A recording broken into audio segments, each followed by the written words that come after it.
To Telugu popular TV. ఇప్పుడు మనతోటి Telangana TDP అధికార ప్రతినిధి డాక్టర్ ఏఎస్ రావు గారు ఉన్నారు. నమస్కారం ఏఎస్ రావు. నమస్కారం అండి. ఏఎస్ రావు గారు, ఇప్పుడు ఆంధ్రప్రదేశ్లో ఎన్డీఏ కూటమి గత ఎన్నికల్లో అధికారంలోకి వచ్చింది.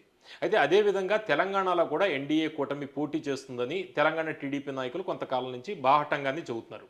ఇప్పుడు లేటెస్ట్గా కవిత గారి లేఖని మనం దృష్టిలో పెట్టుకుని మనం మాట్లాడితే దానికి మీరు మాట్లాడుతున్న దానికి కొద్దిగా వ్యత్యాసం కనిపిస్తుంది. బీఆర్ఎస్ బీజేపీ రేపు దగ్గర అవుతున్నాయి అనే ఆరోపణలకి బలం చేకూరేటట్టు కవిత గారు చెబుతున్నారు. తెలంగాణ టీడీపీ ఈ లేఖని ఎట్లా చూస్తుంది? తెలంగాణలో కానీ ఆంధ్రలో కానివ్వండి, గత 5 సంవత్సరాల పదవీ కాలంలో వైఎస్ఆర్సీపీ జగన్మోహన్ రెడ్డి చేసినటువంటి అరాచకాలు ప్రజలు చూశారు. ప్రజలు చంద్రబాబు వైపు 1000 కళ్ళతో ఎదురు చూశారు. భగవద్గీతలో ఒక శ్లోకం చూడండి, యదా యదా హి ధర్మస్య గ్లానిర్భవతి భారతం అభ్యుత్థానమధర్మస్యం తదాత్మానం సృజామ్యం.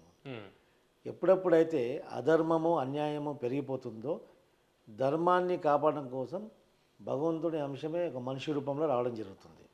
భగవంతుడు కాకపోయినా మనిషి ఆ ఒక దైవత్వంతో ఒక మనుషులని సేవ్ చేసేటోటికి మంచి ఉద్దేశంతో ముందుకు వస్తారు. అలాంటి మంచి ఉద్దేశంతో రాష్ట్రాన్ని మళ్ళీ అభివృద్ధి బాటలు నడిపించాలనే ఉద్దేశంతో తెలుగుదేశం పార్టీ ఒక గొప్ప సంకల్పంతో జనసేన, మరి ఒక పెద్దన్న పాత్ర వహిస్తూ బీజేపీ ముగ్గురు కూడా కూటమిగా ఏర్పాటై అక్కడ కూటమి ప్రభుత్వం ఏర్పాటు చేశారు. మళ్ళీ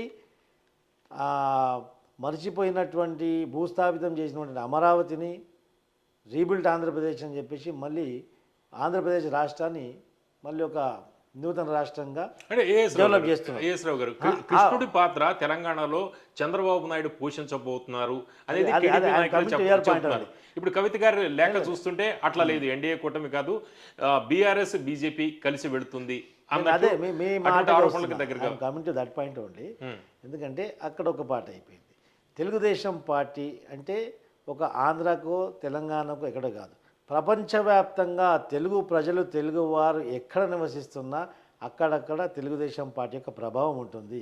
ఆబ్వియస్లీ తెలంగాణలో తెలుగుదేశం పార్టీ ఆవిర్భవించినటువంటి పుట్టినటువంటి గడ్డ తెలంగాణని తెలుగుదేశం పార్టీ ఎప్పుడు విస్మరించలేదు, విస్మరించకపోదు కూడా. అదేవిధంగా అక్కడ ఫస్ట్ అవసరం ఉంది కాబట్టి అక్కడ ప్రభుత్వం ఏర్పాటు చేశారు. నెక్స్ట్ ఇక్కడ కూడా జరుగుతున్నటువంటి పరిణామాలు అందరూ చూస్తూనే ఉన్నారు.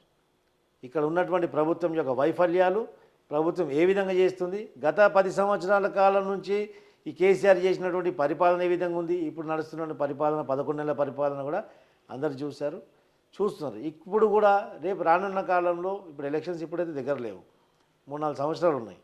అప్పుడు కూడా తెలుగుదేశం పార్టీ ఇక్కడ కొద్దిగా వీక్ అయిన విషయం వాస్తవమే. మా పార్టీలో అవకాశవాదులు రావడము, వాళ్ళకు మేము అధికారం ఇవ్వడము, ఒక అధ్యక్షునిగా పెట్టడం, వాళ్ళు సొంత ఎజెండాతో రావడము, పార్టీని మోసం చేసిపోవడం అన్నీ జరిగింది. గురించి చెబుతున్నారు. అలాంటి వాడు పేరు తీసుకోవడం నాకు ఇష్టం లేదు.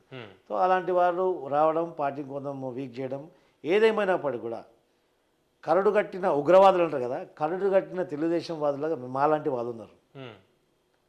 మాలాంటి వాళ్ళు పార్టీలో ఉండడం రాజకీయం మాకొక పాలిటిక్స్ అనేది మాకు కంపల్షన్ కాదు, మాకు హాబీ, మాకు కర్తవ్యంగా భావిస్తాం. ఎన్టీ రామారావు గారి యొక్క లీగసీని కంటిన్యూ చేసే వాళ్ళు ఉంటాం కాబట్టి ఖచ్చితంగా ఉండబోతుంది కూడా. దాన్ని ఎవరు చెరపరు. తెలుగుదేశం పార్టీ అనేది ఈరోజు కూడా పార్టీలో కార్యక్రమాలు జరగకుండా, పార్టీలో అధ్యక్షుడు లేకున్నా, తెలుగుదేశం కార్యకర్త అంటే పార్టీ కార్యక్రమాలు లేకున్నా ఆయన వేసుకున్న పచ్చ చొక్క లోపల మడతపెట్టి మళ్ళీ ఒక్క వాయిస్, జై తెలుగుదేశం, రండిరా తెలుగుదేశం పార్టీ మళ్ళీ రా అంటే ఆ మడత పెట్టినటువంటి పచ్చ చొక్క దులుపుకొని మళ్ళీ వేసుకొని జై తెలుగుదేశం అని చెప్పేసి బయటకు వస్తారు. అలాంటి యొక్క ఏమంటారు తెలుగుదేశం అంటే అలాంటి ఒక భావన తెలుగుదేశం కార్యకర్తకు ఉంటుంది. అంటే ఏఎస్ రావు గారు, మీకు ఓటు బ్యాంక్ ఉన్నా సీటు బ్యాంక్ లేదు. మొన్న ఎన్నికల్లో అసలు మీరు పోటీనే చేయని పరిస్థితి. ఓటు బ్యాంక్ ఉంది, ఇప్పుడు బీజేపీ ఓటు బ్యాంక్ మాకున్నది, ఓటు బ్యాంక్ మాకుంది, ఓటు బ్యాంక్ ఉంది, సీటు బ్యాంక్ లేదంటే ఓటు బ్యాంక్ ఉన్నప్పుడు సీటు బ్యాంక్ రావడం ఒక పెద్ద మాట కాదు. ఎందుకంటే మేము ప్రజల గుండెలో పోటీ చేయలేదు, మాకు ఓటు బ్యాంక్ ఉంది, సీట్ బ్యాంక్ ఉంది, ప్రజల్లో హార్ట్ బ్యాంక్ కూడా ఉంది మాకు. మేము ఖచ్చితంగా ప్రజల గుండెలో ఉన్నాం. What we have done to the Telugu Desam Telangana అనేది ఈరోజు ఉన్నటువంటి హైటెక్ సిటీలో ఇక్కడ ఉన్నటువంటి బిల్డింగ్స్ చూస్తే Telangana before Telugu Desam and after Telugu Desam Hyderabad నగరాన్ని ఎవరు ఊహించుకున్నా దాన్ని చంద్రబాబు నాయుడు గారిని విస్మరించే పరిస్థితి ఉంటుంది. అంటే మీరు చెప్తుంది, మీలాంటి నాయకులు చెప్తుంది టీడీపీకి తెలంగాణలో ఓటు బ్యాంకు ఉంది అని. అయితే పొరపాట్ల మీద పొరపాట్లు టీడీపీ చేస్తుంది కదా. అంటే తెలంగాణ ఏర్పడిన దగ్గర నుంచి కొన్ని స్థానాల్లో గెలుపొందినా కూడా నాయకులందరూ కూడా పార్టీకి దూరం అయ్యారు. మొన్న ఎన్నికల్లో పోటీ చేయలేదు. అంతకుముందు ఎన్నికల్లో మహాకూటమి కాంగ్రెస్ తోటి కలిసి పోటీ చేశారు. మొన్న రేవంత్ రెడ్డి గారు అధికారంలోకి రావడం కోసమే టీడీపీ పోటీ చేయలేదు. ఆ ఓటు షేర్ అవ్వకుండా రేవంత్ రెడ్డికి లబ్ధి చేకూరడానికి మొన్న ఎన్నికల్లో టీడీపీ పనిచేసింది అనేది కూడా ఉంది కదా. ఉద్దేశపూర్వకంగా రేవంత్ రెడ్డికి లబ్ధి చేకూర్చాలని అనుకోలేదు. ఎందుకంటే కన్ఫ్యూజన్ ఎక్కడైందంటే ఎన్నికలు ఇక్కడ తెలంగాణ ఎన్నికలు సమీపించినాయి. ఆ టైంలోనే ఎన్నికల నోటిఫికేషన్ వచ్చినప్పటికి కూడా బాబు గారు జైల్లో ఉన్నారు. ఆ టైంలో ఇక్కడ డిసిజన్ తీసుకోలేము, నేను ఇక్కడ కాన్సన్ట్రేట్ చేయలేకపోతున్నా. ఈ టైంలో మనకు ఒక మోసగాడు తగిలాడు, ఒక హిడెన్ పాలసీతో వచ్చాడు. చంద్రబాబు గారు జైలు ఉన్నప్పుడు 3 లెక్కలు నేను రాశాను. రాష్ట్ర అధ్యక్షుడు అప్పటి కాసాని రాష్ట్ర అధ్యక్షుడు. కాసాని చేసే కార్యక్రమాల పైన ఒక పచ్చ పాంఫ్లెట్ విడుదల చేసిన, ఇది చేసే కార్యక్రమాలన్నీ అని చెప్పేసి పచ్చ పాంఫ్లెట్ విడుదల చేసిన. మొత్తం రాష్ట్ర వ్యాప్తంగా సంచలనమైంది అది. చంద్రబాబు గారికి నేను జైల్లో ఉండి కూడా ఉన్నప్పుడు కూడా 3 లెటర్లు రాసిన, ఇక్కడ చేస్తున్నాను, అప్డేట్ ఇస్తూనే పోయినా నేను. ఆ కారణం వల్ల మీరు పోటీ చేయలేదు అక్కడ. ఖచ్చితంగా అప్పుడు తెలంగాణలో ఈ విషయం జరుగుతున్నప్పుడు బాబు గారు కూడా రిపోర్ట్ తెప్పించుకున్నప్పుడు నా రాసినటువంటి లేఖలు ఆయన తెప్పించుకున్న రిపోర్ట్స్ మాత్రం ఒకటే ఉన్నాయి. కాబట్టి జైల్లో ఉండి క్లియర్గా చెప్పారు, we are not going to contest. పరిస్థితులు బాగాలేవు. ఒక ఎన్నికల్లో పోటీ చేయనంత మాత్రాన ప్రజలు మనం మర్చిపోలేరు. మేము ప్రజల గుండెలో ఉన్నాం. మళ్ళీ ప్రజలను కన్విన్స్ చేసే కెపాసిటీ మాకుంది. కన్విన్స్ అయ్యే ఓర్పు, ఆ యొక్క కెపాసిటీ తెలంగాణ ప్రజల్లో కూడా ఉంది. కాబట్టి ఒక ఎన్నికలు మనం విస్మరిస్తున్నాం. వీఆర్ లూజింగ్ దట్ ఎలక్షన్ అన్నాం, అంతే తప్ప తటస్థంగా ఉన్నాం తప్ప. అంటే తెలంగాణలో కూడా ఎన్డీఏ పోటీ చేయాలి అనే ఒక ఆసక్తి, ఒక ఇంట్రెస్ట్ టీడీపీ నాయకులకు ఉందా? తెలంగాణ ఖచ్చితంగా ఉంది. మళ్ళీ నెక్స్ట్ కూడా ఉంటుంది. ఎందుకంటే మొన్న ఉన్నటువంటి పరిస్థితుల్లో చంద్రబాబు గారు జైల్లో ఉన్నప్పుడు ఎన్డీఏ కూటమి ఇంకా ఫిక్స్ కాలేదు. ఆ పరిస్థితుల్లో మనం ఏముంటామో బయట తెలియదు, ఇంకా పరిణామాలు ఏం తెలియదు. అక్కడ సాక్ష్యాధారాలు లేనటువంటి కేసులపైన కేసులు వేయడానికి అక్కడ ఉన్నటువంటి ప్రభుత్వం, జగన్ ప్రభుత్వం రెడీగా ఉండే. సో లీగల్ కాన్సిక్వెన్సెస్ చాలా ఉన్నాయి. కాబట్టి మనం పోటీ నుంచి విరమించుకుంటున్నాం. మళ్ళీ తర్వాత మనం బయటకు వచ్చిన తర్వాత వీళ్ళు గెట్ ఆన్ అని చెప్పేసి ఆ యొక్క మెసేజ్ ఇచ్చిన తర్వాత ఈ దుర్మార్గుడు వచ్చి నేను 119 పోటీ చేస్తా, ఎందుకంటే ఉన్నటువంటి ఓట్ బ్యాంక్ నిర్వీర్యం చేయాలని చెప్పేసి ఒక హిడెన్ పాలసీతో వచ్చాడు. కాబట్టి పార్టీ అధినాయకుడికి వ్యతిరేకంగా తీర్మానం చేస్తే ఆ తీర్మానం చింపేశారు. నా మీద దాడి చేశారు, వాడిపైన కేసులు పెట్టా, అది నడుస్తుంది. ఇంకా అది పక్క విధం. ఆ తర్వాత తాను వెళ్ళిపోవడం జరిగింది. ఆ ఎన్నికలు మేము పోటీ చేయలేదు. దానికి కారణం ఏంటంటే ఇది, ఇంకా వేరే కారణం లేదు. ఇంకా అనుకునే వాళ్ళు రకరకాలు అనుకుంటారు. సో ఇదే విధంగా ఎన్డీఏ అక్కడ మేము ఫిక్స్ అయిపోయాం.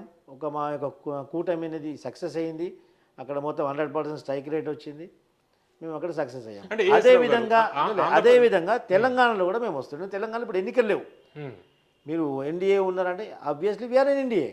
మేము ఎన్డీఏలో ఉన్నాం.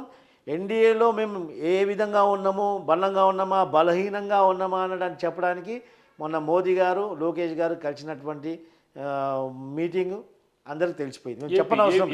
ఏపీలో అంటే ఏపీలో తెలంగాణ ఇది ఇంతకుముందు చెప్పాను మీకు. తెలుగు ప్రజలు ఎక్కడుంటే తెలుగుదేశం పార్టీ అక్కడ ఉంటుంది. అంటే ఏఎస్ రావు గారు, ఏపీ విషయంలో టీడీపీ బలమైన పార్టీ. టీడీపీ బీజేపీ తోటి పెట్టుకోవడం వల్ల బీజేపీకి లాభమైంది, టీడీపీకి లాభమైంది, 2 పార్టీలకు లాభమైంది. తెలంగాణ విషయానికి వచ్చేటప్పటికి టీడీపీ గత ఎన్నికల్లో పోటీ చేయలేదు. అంతకుముందు కాంగ్రెస్ తోటి మహాకూటమి వెళ్ళి దెబ్బతిన్న పరిస్థితి. ఇక్కడ బీజేపీ బలమైన పార్టీ. బీజేపీ టీడీపీని దగ్గరికి రానిస్తుందా? ఎందుకంటే మళ్ళీ గత ఎన్నికల్లో మహాకూటమి పెట్టుకున్నప్పుడు ఏ విధంగా కాంగ్రెస్ పార్టీ దెబ్బతిందో మనం చూసాం పొత్తుతోటి వెళ్ళినప్పుడు. సరే, ఇప్పుడు ఏమైందంటే మేము తెలుగుదేశం కార్యకర్త స్లీపర్ సెల్స్ లాగా ఉంటారు. గతంలో కూడా ఇలాగే అవకాశవాదులు ఎల్రమల్ల అంటాడు, అవకాశవాది అధ్యక్షుడిగా ఉండి బీఆర్ఎస్ ప్రాబ్లం వాళ్ళకి వెళ్ళిపోయాడు. తెలుగుదేశం ఎక్కడుందన్నారు. ఒక్క పిలుపుయగానే కార్యకర్తలకు మేము పెట్రోల్ కానీ నీళ్ళ బాటిల్ కూడా ఇయ్యని పరిస్థితిలో చెలో ఖమ్మం అంటే ఆ ఖమ్మం మీటింగ్ చూశారు కదా, దద్దరిల్లిపోయింది. రాష్ట్రం అంతా అవాక్ అయిపోయింది. తెలుగుదేశం పవర్ అది ఈరోజు కూడా ఉంది. తెలుగుదేశంలో కార్యకర్తలు నాయకులు లేనంత మాత్రం నాయకులని, ఎంతోమంది నాయకులని తయారు చేసినటువంటి కర్మాగారం తెలుగుదేశం పార్టీ. అంటే బీజేపీ మిమ్మల్ని దగ్గరికి తీసుకుంటే ఆ పార్టీకి లాభం అని భావిస్తుందా, నష్టం అని భావిస్తుందా? తీసుకుంటే తీసుకోకపోవడం అది వేరే కాదండి. తెలుగుదేశం పార్టీ తీసుకోవాల్సిందే. We have that guts. Telugu Desam పార్టీకి అంత క్యాడర్ ఉంది. ఆ కెపబిలిటీ ఉంది. ఈరోజు కూడా కనిపించడానికి తెలుగుదేశం పార్టీ కొంచెం వీక్గా కనిపించవచ్చు, కానీ వ్యవస్థాపకంగా తెలుగుదేశం పార్టీ ఉన్నంత స్ట్రాంగ్గా ఈరోజు బీఆర్ఎస్ కానీ కాంగ్రెస్ కూడా లేదు. మీ పార్టీకి కమిటీలే లేవు కదా, జిల్లా కమిటీలే రద్దు అయ్యాయి, అసలు కమిటీలే లేవు మీకు. కమిటీలు మొన్న చంద్రబాబు నాయుడు గారు వచ్చి రద్దు చేశారు. మళ్ళీ మహానాడు తర్వాత with in couple of months మేము మొత్తం పూర్తి కమిటీతో బయటకు వస్తాం. ప్రభుత్వ వైఫల్యాలు ఎండగడతాం, ప్రజల్లోకి మళ్ళీ చొచ్చుకుపోతాం. రానున్న ఎన్నికల్లో ఖచ్చితంగా మేము పోటీ చేస్తాం, కూటమి పోటీ చేస్తుంది, ఖచ్చితంగా విజయం సాధిస్తాం. తెలుగుదేశం పార్టీ ఇక్కడ కూడా ఖచ్చితంగా అధికారం కైవసం చేసుకునే దిశగానే మేము పయనిస్తాం. ఓకే, కవిత గారి లెటర్ని ఎట్లా చూస్తారు? కేసీఆర్ గారికి రాసిన లెటర్. ఇప్పుడు చందమామకు మామకు డిఫరెన్స్ చాలా ఉంటుందండి. చందమామ ఉండేది ఎక్కడో, మామ ఉండేది ఇంట్లో.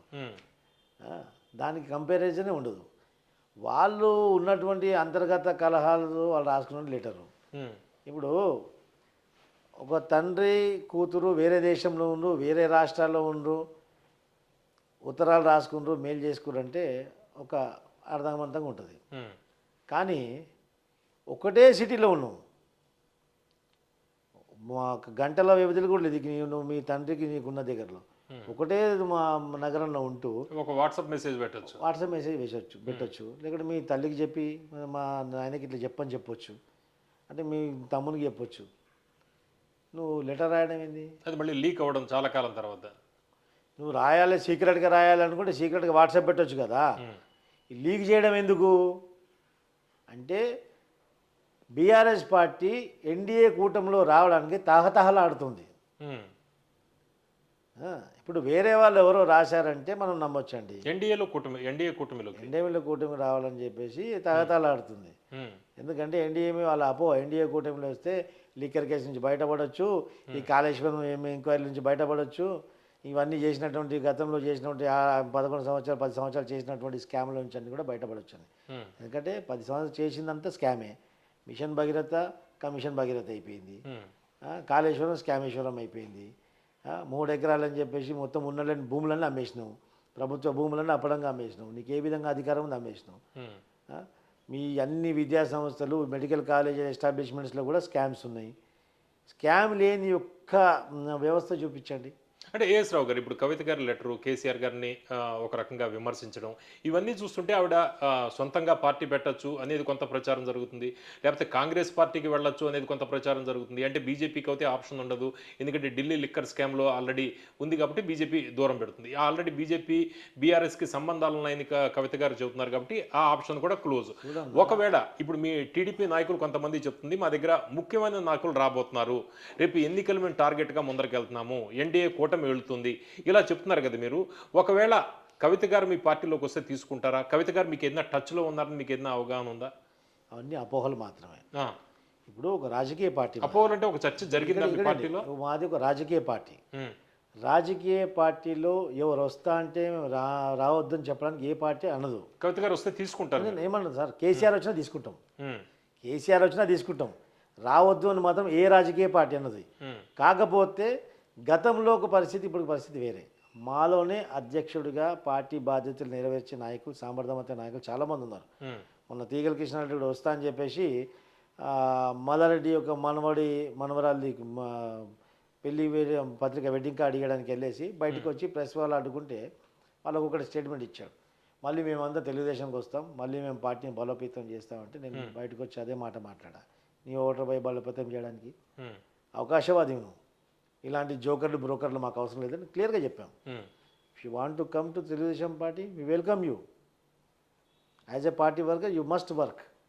ఒక పార్టీ కార్యకర్తగా ప్రాథమిక సభ్యత్వం తీసుకొని పార్టీకి వర్క్ చేయి. అంటే ఒక మాజీ ముఖ్యమంత్రి కుమార్తెగా కవిత గారికి తెలంగాణ జాగృతి ఒక ప్రొఫైల్ ఉన్న వ్యక్తి కదా. అంటే ఢిల్లీ లిక్కర్ స్కామ్ విషయం పక్కకు పెడితే ఒక ప్రొఫైల్ ఉన్న వ్యక్తి. మీరు టీడీపీ ఇప్పుడు పరిస్థితి చూస్తుంటే టీడీపీ గత ఎన్నికల్లో పోటీ చేసిన పరిస్థితి కూడా లేదు, ఒక లీడర్ కావాల్సిన పరిస్థితి. కవితకి తెలంగాణ టీడీపీ అధ్యక్ష పగ్గాలు ఇచ్చే అవకాశం ఏదైనా ఉందా? అది కూడా కొంత స్పెక్యులేషన్ జరుగుతుంది కదా. అధ్యక్ష పదవాలు ఎవరో ఇప్పుడు పారాషూట్ పార్టీకి ఓ పారాషూట్ నాయకులకు ఎవరికి ఇవ్వరు. మాలోనే నాయకులు ఉన్నారు, మేమే అధ్యక్ష పదవి తీసుకుంటాం. మాలో గతంలో తీన్మార్ మల్లన్న విషయంలో కూడా కొంత చర్చ జరిగింది. మల్లన్న కాదు పలానా కాదు ఎవరు రాడండి, మాలోనే అధ్యక్షుడు అవుతాడు. మాలో ఉన్నటువంటి పార్టీ నాయకులు అధ్యక్షులు అవుతారు. ఇప్పుడు మొన్న చూసి ఇప్పుడు మహానాడు కమిటీలో బక్క నరసింహులు గారు ఎక్స్ఎమ్మెల్యే ఉన్నారు, బక్క నరసింహులు గారికి కన్వీనర్గా వేశారు. బహుశా ఆయన అధ్యక్షుడు కావచ్చు. ఎవరు అధ్యక్షుడు చేసినా వాళ్ళ అండర్లో మేము పనిచేస్తాం. కానీ మా పార్టీలో ఉన్నటువంటి అంకిత భావంతో పనిచేసే వాళ్ళకి ఇస్తారు. కానీ కొత్తగా వచ్చిన వాళ్ళు వాళ్ళ యొక్క సామర్థ్యం బట్టి వాళ్ళ యొక్కకు అవకాశాలు కల్పిస్తారు తప్ప పార్టీ బాధ్యతలు పూర్తిగా వారికి ఎవరికి అప్పగించే పరిస్థితిలో తెలుగుదేశం పార్టీ మాత్రం లేదు. అంటే టీడీపీ హోల్డ్ ఎక్కడుందో ఈ తెలంగాణలో హైదరాబాద్ కావచ్చు, కొన్ని జిల్లా ప్రాంతాల్లో చుట్టుపక్కల వీళ్ళు టీడీపీలోకి రావచ్చు అనేది కొంత ప్రచారం జరుగుతుంది. కొంతమంది సిట్టింగులు కావచ్చు, లేకపోతే మాజీ ఎమ్మెల్యేలు కావచ్చు, మాజీ ఎంపీలు కావచ్చు, ఇలా కవిత లాంటి వాళ్ళు వస్తే మీ రియాక్షన్ ఏ విధంగా ఉంటుంది టీడీపీది? నేను చెప్తున్నా కదండి, కవిత లాంటి వాళ్ళు వచ్చినా, హరీష్ రావు వచ్చినా, కేటీఆర్ వచ్చినా, స్వయంగా కేసీఆర్ వచ్చినా మేము పార్టీలో చేర్చుకోదను చేర్చుకుంటాం. కానీ రాగానే మీరే అధిష్టానం సూచన ఉంటే వాళ్ళ కింద పనిచేస్తారు కూడా, దానికి కూడా సిద్ధమే మీరు? అధిష్టానం యొక్క భావన మీకు నేను చెప్తున్నా. అధిష్టానం 3 సార్లు 4 సార్లు మోసపోయింది. మోసగాళ్ళ చేతికి అధికారం ఇచ్చి ఇప్పుడు మోసగాళ్ళని నమ్మే పరిస్థితి అధికారం మా పార్టీ అధిష్టానం లేదు, మాకు అవసరం కూడా లేదు. మా పార్టీలో ఉన్నటువంటి కార్యకర్తలు చాలామంది ఉన్నారు. మా పార్టీలో నాయకులను తయారు చేసినటువంటి పార్టీ. ఇప్పుడు బీఆర్ఎస్లో ఉన్న ఎవరున్నా వాళ్ళందరినీ తయారు చేసిన తెలుగుదేశం పార్టీ కదండి. మా దగ్గర మా స్కూల్లో చదువుకొని పోయి మా స్కూల్కి ప్రిన్సిపల్ అయితే అంటే ఎట్లుంటుంది? కేసీఆర్ కూడా టీడీపీ నుంచే కదా. మరి అందరూ అంతే కదా. Once upon time they was the student of our university only. ఇప్పుడు వచ్చి మా యూనివర్సిటీకి నేను వైస్ ఛాన్సలర్ చదువుతాను ఎట్లా? అలాంటి వాళ్ళని ఎంతో తయారు చేస్తాం, ఆ రోజుల్లో తయారు చేయగలుగుతాం, సంవత్సరాల్లో కాదు. అంత పరిస్థితి ఏముండదు. మాలో ఉన్న వాళ్ళే అధ్యక్షులు అవుతారు. ఖచ్చితంగా ఎవరైనా వస్తే పార్టీలో తీసుకుంటాం తప్ప వాళ్ళకు అధికారాన్ని కానీ అధ్యక్ష పీఠాన్ని కానీ ఇచ్చే పరిస్థితి ఇప్పుడైతే ఉండదు.